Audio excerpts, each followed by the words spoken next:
Warung kopi milik Nur Halim 26 tahun dan istrinya Riana 34 tahun korban penganiayaan oleh Satuan Polisi Pamong Praja atau Satpol PP di Kabupaten Goa, Sulawesi Selatan ditutup. Tempat itu dianggap telah menyerobot lahan milik negara. Kepala Dinas Penanaman Modal dan Perizinan Terpadu Satu Pintu Kabupaten Goa, Indra Setiawan Abbas mengatakan pendirian warung kopi itu tidak berizin.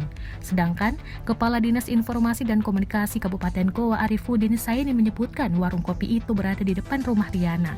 Sebelum warung itu berdiri, di lahan tersebut menjadi lokasi berdirinya Tugu Pahlawan dan 4 makam pahlawan kemerdekaan. Menanggapi penutupan warung kopinya, Riana mengakui memang belum pernah mengurus izin secara formal. Hanya saja dia mengatakan sudah meminta izin kepada kepala desanya, namun Riana membantah jika dituding telah menyerobot lahan tugu dan makam pahlawan kemerdekaan. Warung kopi milik Nur Halim dan Riana menjadi sorotan setelah mereka dianiaya seorang oknum Satpol PP saat menggelar razia PPKM pada Rabu 14 Juli 2021. Oknum Satpol PP itu sudah dicopot dari jabatannya dan kasus penganiayaan itu sudah ditangani polisi.